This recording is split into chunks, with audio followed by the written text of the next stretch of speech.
Getting to the heart of what makes Ukraine, what's the source of corruption, how it works, and also how the West has enabled it in some ways is really the subject of Oliver's paper tonight. I think when you go to Ukraine, because it looks so much like any other ordinary Central European country, it's quite difficult to understand quite how amazingly crooked its officials are.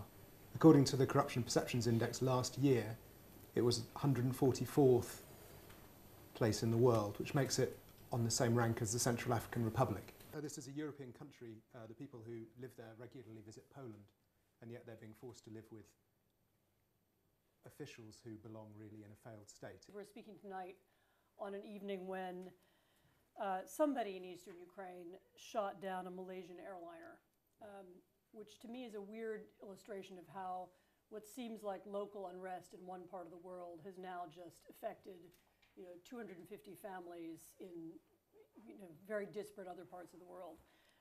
So what looked like a tiny local conflict suddenly has much bigger international implications, of course, could have more. The key point here is that corruption on this scale simply cannot happen unless you've got somewhere to put the money. The money is not staying in Ukraine. If you steal billions of dollars, you do not want to keep it under the bed. Well, frankly, it doesn't fit. You need somewhere else to put it. And that somewhere else you're going to put it is a bank.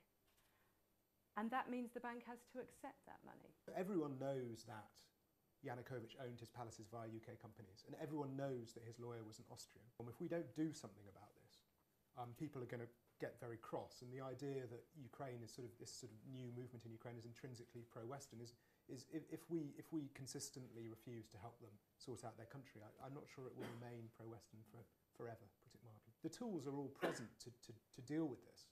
It's just that there isn't any political will, because I think everyone thinks it would cost us too much money, but it is worth considering what the long-term cost of not doing something to prop up Ukraine will be. If Ukraine continues to collapse and continues to fall apart as it seems to be doing at the moment, who is eventually going to have to pick up the pieces? There are a series of things we can talk about. One is sending a very clear message to the banks that it's not just the terrorist watch lists they've got to go through. They've actually got to do meaningful due diligence from a corruption perspective. London has got the second highest concentration of banking assets anywhere in the world.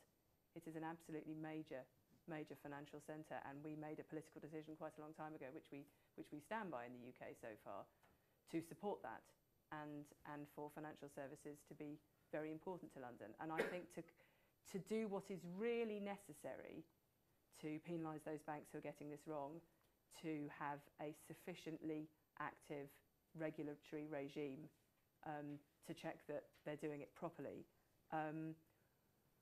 I fear that might be seen as very threatening. And I think one institution that works in Ukraine incredibly well, possibly the only one that works incredibly well, is civic society and journalism. They have some astonishingly good journalists and some incredibly brave and very good activists. Hey, you want to have an anti-corruption program, but you need to do it with the judges that you have.